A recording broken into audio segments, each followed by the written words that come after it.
Ya. Oye, por alusiones, porque es que lo teníamos previsto para dentro de unos minutos, pero como ha sido tan interesante la reflexión de Maite, tú insistes en ello, ahora enseguida vamos a tener que hacer una pausa, pero vamos a sumar ya a esta conversación a Juan Jesús Pleguezuelos, que es profesor de Geografía e Historia de Secundaria y Bachillerato, colabora con Podium Podcast, con su podcast Historia de España para Selectividad, y hemos recurrido a él precisamente por eso, porque, bueno, hemos leído, por ejemplo, esta mañana en el diario El País, en el artículo Juan Carlos I, el hombre que se ganó un destino, una referencia precisamente a eso, de que Juan Carlos parece que le confesó así en la intimidad a un amigo, con cierta amargura, no hace mucho, que, hombre, los menores de 40 años me van a recordar solo por ser el de Corina, el del elefante y el del maletín. Juan Jesús, ¿qué tal? Muy buenas tardes. Muy buenas tardes, encantado de estar con vosotros. Sí, oye, solo avánzame eso. ¿Los jóvenes, tus alumnos, van a recordar cómo se teme el rey Juan Carlos I, el rey emérito, por esto, por lo de Corina, el del elefante y el del maletín? Seguramente sí, es lo que se está oyendo, es lo único casi que se habla del rey Juan Carlos, así que parece que esa es la imagen que va a quedar, pero también será interesante preguntarnos cómo se verá la figura del rey Juan Carlos, por ejemplo, dentro de 20 años, dentro de 30 años. O sea, los que ahora tienen entre 20 y 30 años, cuando tengan entre 40 y 50, se seguirá viendo su figura de la misma manera, porque la visión histórica que tenemos de un acontecimiento suele cambiar mucho a lo largo del tiempo. Claro. Vamos a intentar hacer ese ejercicio. No os vayáis, Maite Nieto, Matías Bañés, Juan Jesús Pleguezuelos, que ahora estamos obligados a darnos un respiro y enseguida ahondamos y vamos por ahí, por ese camino. El Diario de Mallorca, y a instancias de reflexiones que hacían, que compartían con nosotros así en voz alta, hemos llamado también a Juan Jesús Pleguezuelos, que es profesor de Geografía e Historia de Secundaria y Bachillerato, y ahí nos habíamos quedado, Juan Jesús, en cómo iban a recordar. Además se quejaba así amargamente el rey Juan Carlos I, parece que se lo había confesado a algún amigo. Bueno, es que a mí no me van a recordar ni por la transición, ni por el 23F, por nada de lo que hice por este país, sobre todo los jóvenes. Juan Jesús, ahora mismo, ¿qué se estudia del rey emérito?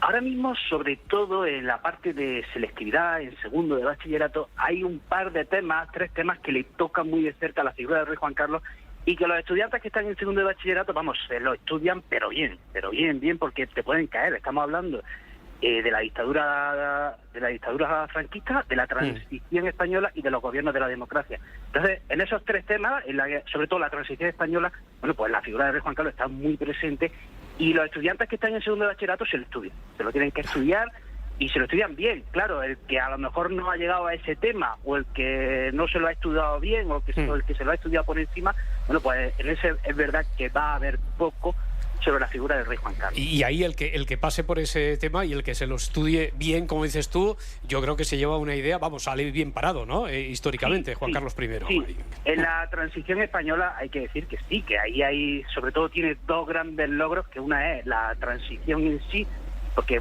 hay que recordar, y esto se ve en el temario que se estudia en segundo de bachillerato, que la legislación y las instituciones del franquismo le dejaban un poco campo de acción al rey Juan Carlos, y es él, a través de su astucia, cómo va nombrando que si presidente del Congreso a Torcuato Fernández Miranda, presidente de gobierno a Adolfo Suárez, gente de su confianza, gente muy apta para los cargos, y va posibilitando esa transición. Y luego el segundo gran logro, sin duda alguna, es parar el golpe de Estado del 23F del 81. Y esos 2 logros están ahí, se estudian. Quien estudie ese tema pues los va a ver, y eso hay que reconocerlo. Eso objetivamente se tiene que reconocer. A mí me ha parecido muy interesante la visión que ha aportado Juan Jesús en el sentido de cómo se verá al rey cuando pasen 20 años. Claro. Yo creo que ahí realmente será donde se vea la integridad de su figura, y a lo mejor se olviden estas cosas, pero probablemente, como nos pasaría ahora a un periodista, si tuviéramos que hacer un perfil del rey emérito, lo primero que tendríamos que decir es el rey que dimitió porque hubo un asunto de faldas por medio y un asunto de dinero por medio, porque con los temas privados históricamente se ha hecho el silencio. se ha hecho la vista gorda. A lo mejor alguien le tendría que haber dado un tirón de orejas en su momento para evitar estas historias. Pero otra cosa es cuando se juega ya y cuando entra en juego, mejor dicho, cuando entra en juego el dinero, cuando entra en juego pues estas comisiones que supuestamente todavía tenemos que decir ha recibido, cuando este dinero que recibe es además por intervenciones de carácter estatal, que tienen que ver con su función como jefe del Estado. Ahí entonces es donde se empieza a complicar la cosa y ya lo siento, no lo volveré a hacer de su momento, pues suena a poco, ya se ha quedado como muy poco con todo lo que ha pasado después, ¿no? Es que sí que intentaron, Maite, tirarle de las orejas, por ejemplo, Sabino Fernández Campos, el jefe de la Casa del Rey, y le costó el cargo, ¿no? Yo creo que claro, es que no se dejaba. Exactamente, tenía la importancia histórica del reinado de Juan Carlos I está clara, y también aparece, por cierto, en el comunicado de la Casa del Rey de ayer mismo, con estos términos: importancia histórica. Lo que pasa que esa importancia histórica no es importancia actual, es decir, eso ha cambiado. Y entonces es muy interesante lo que planteaba Juan Jesús. Roberto, ¿qué pasará de aquí a 20 años? Pues eso. Pero pensemos en casos reales. Bill Clinton. Claro. Bill Clinton, en el primer párrafo de la biografía de Bill Clinton hay que poner a Mónica Lewinsky. Bueno, se puede poner. Pero sobre esto yo te quería, porque el domingo, aparte del artículo de hoy, el domingo también escribías en un artículo en el que hablabas sobre la obligatoriedad de incluir a Marta Gallá en los perfiles de Juan Carlos I. Ahora que has sacado tú el tema, ¿quién es Marta Gallá? Bueno, Marta Gallá es una mallorquina, Marta Gallá Hernández, que yo creo que en un lenguaje romántico y en un lenguaje que yo creo que veremos, Roberto, tú que eres del gremio, muchas novelas protagonizadas por Marta Gallá o por trasuntos de ella, pues que será, yo creo, la mujer capital en la vida sentimental o emocional de Juan Carlos I. Él mismo, en el famoso libro El Rey, que le dicta, vamos a decir, a José Luis de Villayonga, habla de la reina Sofía como una gran profesional, que es un término, si se quiere, elogioso, pero también si se quiere va un poco en detrimento de lo que es una relación matrimonial, ¿no? Y entonces Marta Gallá suple este desierto emocional y se ve envuelta ahora en todo el tinglado como perceptora de una cantidad de 1 millón o 2 millones de euros. Es mucho menos que Corina, porque Corina, recordemos que son en torno a 65 millones, siempre presuntamente, pero también se va a ver envuelta en todo lo que ha sucedido. Entonces viene esta cosa, ¿no? De lo que dice, ¿cómo será en 20 años? Para mí hay un personaje capital, Isabel II de Inglaterra, reina vigente de Inglaterra. Cuando muere Lady Di hace 20 años, su torpe reacción que tuvo a esa muerte prácticamente le cuesta el reinado. Estaba pésimamente vista por todos los ingleses, y se rehizo hasta el punto de que hoy es incontestable en el Reino Unido. Entonces yo creo que Felipe VI, que es sobrino de la tía Lilibet, que tiene una relación familiar como todos los reyes europeos con Isabel II de Inglaterra, haría muy bien en pedirle consejo, pedirle asesoramiento y decir: tía, ¿cómo te saliste tú del tinglado que se montó cuando murió aquella princesa del pueblo, ¿no?, que dijo Tony Blair, que era Lady Di? Juan Jesús, no te voy a pedir, o sí, si quieres entrar en el juego ese de imaginarte qué es lo que contarán los profesores dentro de 2 décadas, o qué figurará, qué referencia habrá sobre Juan Carlos I, rey de España, en los libros de texto. ¿Te atreves a hacer el juego ese o nos limitamos solo a...? Sí. Quería comentar algo que es que también es curioso. Yo, puedo hacer el ejercicio de meterme en la piel del rey Juan Carlos, y es que, claro, durante décadas la figura del rey Juan Carlos ha estado semidivinizada. O sea, durante décadas la figura del rey Juan Carlos ha sido venerada. Ahora mismo poca gente quiere reconocer que la figura del rey Juan Carlos era incuestionable, pero hasta hace una década pues, todo el mundo estábamos en eso. Y ahora, sin embargo, la visión que tenemos del rey Juan Carlos da un giro de 180 grados.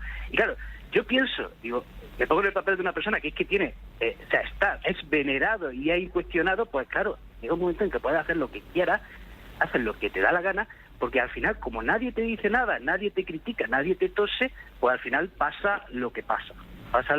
Y probablemente poca gente se haya atrevido a decirle: oye, mira, por aquí no, y si se lo han dicho, pues poco caso hizo él en su momento.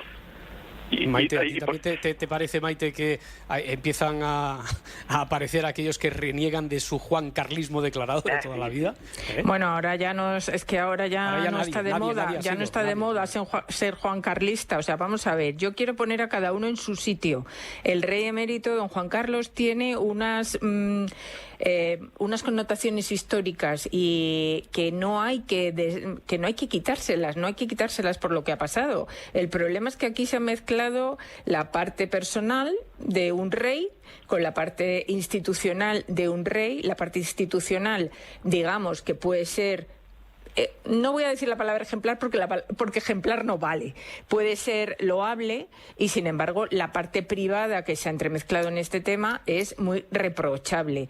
Y como, bueno, hay un dicho por ahí, ¿no?, que la mujer del César no solo tiene que ser honrada, sino parecerlo.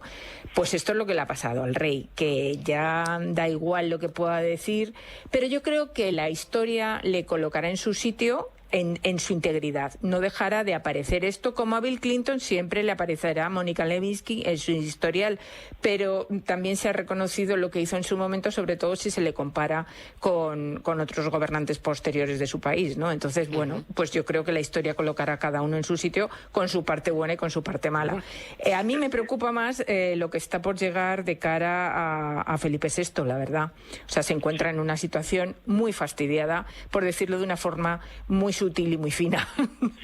Para mí, sí, la otra conclusión de lo que está sucediendo estos días es que Felipe VI se queda a solas, para lo bueno, claro, y para lo malo. Decíais del padre, el rey Juan Carlos no ha tenido presunción de inocencia, ha tenido inocencia por decretos, un poco lo decía Juan Jesús, es decir, y dice, poca gente se atrevía, sí, pero incluso ahora no es lo mismo que lo digamos nosotros, es decir, que aquí se pueda plantear su comportamiento pues sospechoso de los 100 millones, que lo diga el presidente del gobierno. Es decir, es lo que acabamos de escuchar otra vez de Pedro Sánchez, vamos a decir, reprobando, y empleando además el término concreto de reprobable, de un jefe de Estado, no había ocurrido jamás. Es decir, ningún presidente del gobierno español, y ya llevamos más de media docena, se había dirigido jamás a la jefatura del Estado en estos términos, durísimos. Y además, bueno, durísimos, que nos parecen muy suaves, lo que pasa que en comparación con lo que había habido hasta el momento, sí que son durísimos, ¿no? Interinstitucional. Además, un Pedro Sánchez que ha parecido muy seguro de sí mismo y que cuando hablaba de la pandemia decía, yo siempre he dicho la verdad. Se refería a la pandemia, al coronavirus, pero todos hemos entendido que también se podía trasladar a lo que está ocurriendo. Y lo curioso de esto, Roberto, es que Juan Carlos sigue siendo el rey que mejor entendía a los españoles. Es decir, durante sus casi 40 años de reinado, sobre todo en la primera mitad, supo leer perfectamente qué querían, hacia dónde iban, esa orientación, vamos a decir, de centro-izquierda, y sin embargo ha cometido presuntos delitos, pues con todos los respetos, que los españoles nunca podrían perdonar en plena crisis económica, año 2011, año 2012, los años durísimos, los años de hierro. Es decir, los ciudadanos creyeron en su rey y él no les ha pagado con la misma moneda en sentido literal. Esto es lo que estamos viviendo, a mi juicio, ahora mismo. Por acabar, Juan Jesús, este año no sé si te toca a ti, si entra en el temario, pero si te tocara o tocase, ¿qué le explicarías tú a tus alumnos teniendo esto tan reciente sobre Juan Carlos I? Lo que he explicado, o sea, destacaría sus logros, pero también destacaría lo interesante, lo que he dicho de cómo ha pirado la visión que teníamos los españoles del rey en poquito más de una década, de cómo un pueblo entero venera una figura y cómo un pueblo entero luego baja al fango más absoluto a esa misma figura. Y somos los mismos, o sea, no es que, y han pasado solo 10 años, no es que estamos hablando de una época remota. Y es una cosa interesante a reflexionar. Y luego, claro, estos escándalos que rodean al rey tienen tanta parte de salseo que nos gusta tanto a los seres humanos, como chismosos que somos. Pero que es una constante histórica, en lo que ha envuelto a las monarquías, es decir, que no es solo de la condición humana, sino de la condición latina, española y de las monarquías de este país, ¿no, Juan Jesús? O sea, yo quería comentarlo, o sea, es que tampoco esto es nada nuevo. O sea, Alfonso XIII, mientras los españoles morían en la guerra de Marruecos, Alfonso XIII producía con dinero público películas porno. O sea, estamos hablando del abuelo del rey, y los escándalos sexuales que rodearon a Isabel II son tremendos también. Es decir, en el fondo tampoco es nada nuevo lo que está pasando. Nada. Pues no hay más preguntas, señoría, porque con esa imagen yo creo que es suficiente para quedarnos. Juan Jesús, Matías, muchísimas gracias. Un abrazo. Buenas tardes, Roberto. Un abrazo a todos. Gracias, buenas tardes.